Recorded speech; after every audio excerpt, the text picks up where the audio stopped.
Esse é pros moleque que mora na favela. Ui, chavoso, meia na canela.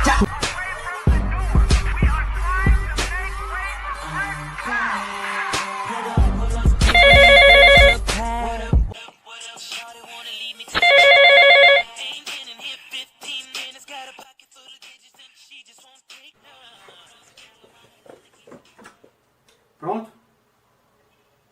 E aí, Zica, mano? Beleza, sobe aí.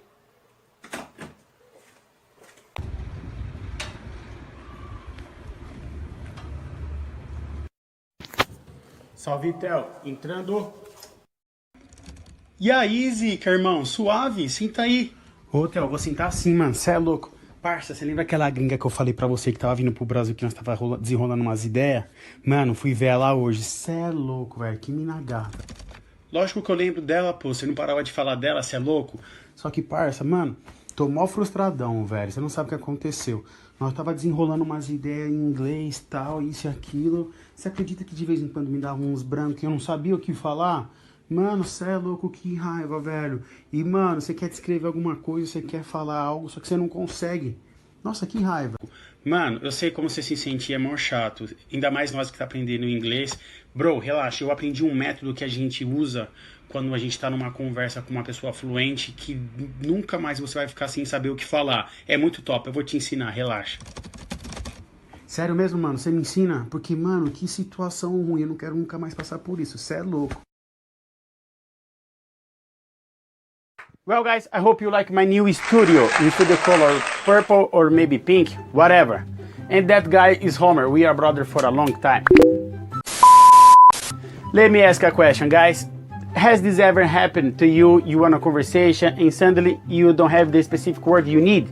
You hesitate, you search for the specific word, the conversation stops, and there is the terrible awkward silence while you are looking for your words. It is so frustrating, right? Yes, I know that. So today you learn how to avoid the situation, continue the conversation fluently, even when you don't have the exact right word, okay? So let's hop into. What if you don't have the exact word you need?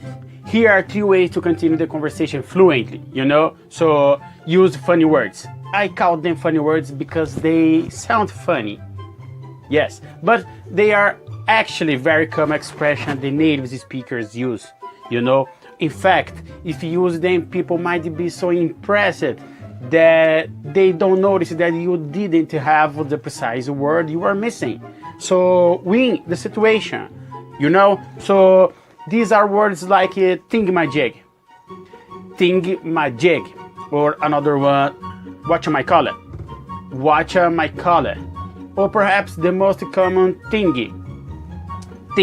Yes, we use this word in the place of the precise word that we don't have. You know, for example, this little part of the puzzle piece. Do you know what is called? Yeah, I don't know what is called. So I might say the little thing on the puzzle piece is missing, you know, or the little thingamajig on the puzzle piece is missing. Or maybe I want Jordan, I know Michael Jordan. Or maybe I want Jordan giving me this thing so that I can take my phone out of the charger. You know, if for some reason I forget the precise word for this, I would say, Jordan, hand me the watch my color so I can take my phone out of the charging, you know. So notice that you gave some description of the I want to do, you know. So what the other person can guess what I'm talking about. If I just say, oh, hand me watch my color, or hand me that thing, you know, it is a little harder for the other person to know what you are talking about. Sometimes I can get very specific question like this from a crazy guy. Tell, what is the English translation for otorrinolaringologist? I can't even pronounce that word in Portuguese, but it is spelled like this. Maybe correct me if I'm wrong, you know. Anyway, they feel like they need to have this very specific vocabulary to sound intelligent or correct, you know. But in reality, even the native speakers use simpler, more general words.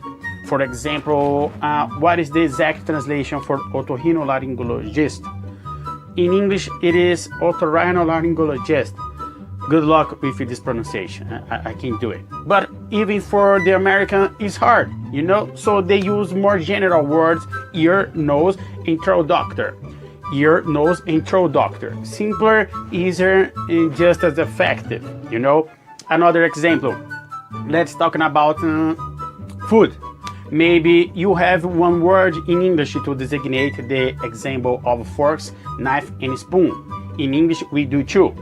Cutlery or silverware. I think this silverware more easier. But if you don't have this specific word, you can use the more general words, forks and spoons, you know? Another example, maybe you don't have the exact word for this or this, but you probably know the general word both, you know?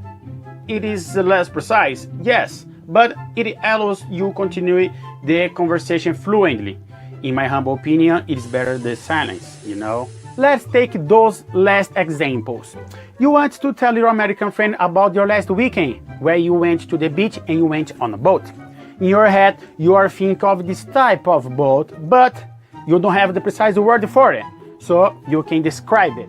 For example, bro, I went on a small boat that uses wind to move forward. Bro, I went on a small boat that uses wind to move forward. And then your friend will probably confirm your descriptions by saying, you mean a sailboat? And boom, you've learned a new word, a sailboat. Another example, let's say that you lost it. Yes, this one, but you've lost it. You are frantically looking for it. Oh jeez, and your American friend asks, hey hotel, what are you looking for, bro? But you don't have the precise word for. Then you can describe it. Bro, I think I lost my little bag where I put my money and my coins in. And he will answer, oh, you mean your wallet. And again, a new word for you. When we describe things, we often use relative clauses like a person who, a thing that, a place where. You don't know the exact word for this job.